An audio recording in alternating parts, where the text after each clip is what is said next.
This channel does not promote any violent, harmful, or illegal activities. All content provided by this channel is meant for an educational purpose only. Drama করার জায়গা নয় সংসদ, drama করার অনেক জায়গা পাবেন, সারা দেশ আছে। সংসদ ড্রামা নয়, ডেলিভারি করার জায়গা। যেখানে হেরেছেন সেখানে বলেছেন, যেখানে হারবেন সেখানে গিয়েও আন্দোলন করুন। সংসদের শীতকালীন অধিবেশনের শুরুতেই বিরোধীদের তীব্র আক্রমণ প্রধানমন্ত্রীর। जो पहली बार चुन करके आए हैं या जो छोटी आयु के हैं, वैसे सभी दलों के सभी सांसद बहुत परेशान हैं, बहुत दुखी हैं। अपने सामर्थ्य का परिचय कराने का अवसर नहीं मिल रहा है और इसलिए मेरा आग्रह रहेगा, इन चीजों को गंभीरता से लें। ड्रामा करने के लिए जगह बहुत होती है, जिसको करना है करते रहें। यहाँ ड्रामा नहीं, डिलीवरी होनी चाहिए। नारे के लिए भी जितने नारे बुलवाने हैं, वो पूरा देश खाली पड़ा है। जहां पराजित होकर के आए वहां बोल चुके हो, जहां अभी पराजय के लिए जाने वाले हो वहां भी बोल दीजिए। यहाँ तो नारे नहीं, नीति पर बल देना चाहिए और वो आपकी नियत होनी चाहिए। हो सकता है राजनीति में नेगेटिविटी कुछ काम आती होगी, लेकिन अल्टीमेटली नेशन बिल्डिंग के लिए कुछ सकारात्मक सोच भी होनी चाहिए। I suggest that urgent issues like what you said, pollution, other issues, SIR, which are it is a huge issue for democracy. What is going on? Whether it's the election situation or the SIR, these are huge issues. Let's discuss them. What is Parliament for? Let's discuss them. Let them have a discussion. It's not drama. Speaking about issues, raising issues is not drama. Drama is not allowing discussion. Drama is not having a democratic discussion about issues that matter to the public. We've spoken about pollution. Why are we not raising it? Why are we not allowed to? Today I've asked for 0 hour on it. Why are we not allowed to discuss these things?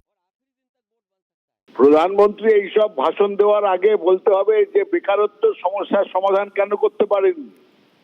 সারা ভারতবর্ষ জুড়ে এই নৈরাশ্য এবং নৈরাজ্য কেন? তিনি কি দিলেন? এই যে 11 বছরের ভারতবর্ষকে তিনি কি দিলেন? বেকারত্ব, মূল্য বৃদ্ধি, এছাড়া আর কি দিয়েছেন? তার উত্তর দিতে হবে। আমরা বিরোধী দলগুলো তার প্রতিবাদ করছি।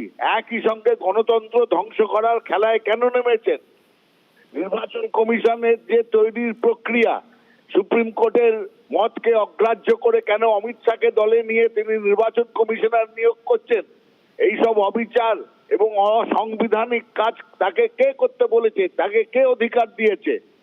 তিনি ভারতবর্ষের সংবিধান নষ্ট করছেন, ভারতবর্ষের একতা নষ্ট করছেন, সবাই মিলে থাকার যে মন্ত্র ভারতবর্ষের সেটাকে ব্যাহত করছেন। অন্যদিকে মূল্যবৃদ্ধি এবং বেকারত্ব, তার উত্তর তাকে দিতে হবে। বড় বড় ভাষণ দিয়ে হবে না। সংসদে শুরু শীতকালীন অধিবেশন, ছন্নছাড়া বিরোধীরা। INDIA জোটের বৈঠকে গড়হাজির তৃণমূল। সরকারকে প্যাচে ফেলতে চায় বিরোধীরা, অথচ রণকৌশল বৈঠকেই ফাটল ইন্ডিয়ায়। তৃণমূল কংগ্রেস এবং কংগ্রেস হচ্ছে সেই প্রেমিক প্রেমিকার মতো, যারা সকালবেলা ভাগ করে, সন্ধ্যেবেলা আড়ি করে, আবার রাত্রিবেলা ঠিক হয়ে যায়, আবার সকালবেলা আড়ি করে। কিন্তু স্বাভাবিকভাবে এদের কাছে এর থেকে বেশি কিছু এক্সপেক্ট করা যায় না। এই যে ইন্ডি গঠবন্ধন বা জোট যাই বলুন না কেন, এর মধ্যে খোট আছে।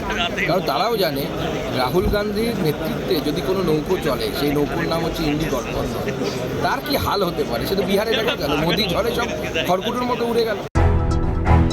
আবারও এসে গেল TV9 বাংলা ঘরের বায়োস্কোপ অ্যাওয়ার্ড। সেরা বাছাইয়ে শামিল আপনিও। আপনার পছন্দের সেরা নন ফিকশন শো কোনটি? স্টার জলসা পরিবার অ্যাওয়ার্ডস 2025, স্টার জলসা, আকাশে সুপারস্টার, আকাশ 8, লাখ টাকার লক্ষ্মী লাভ, সান বাংলা, রান্নাঘর, জি বাংলা।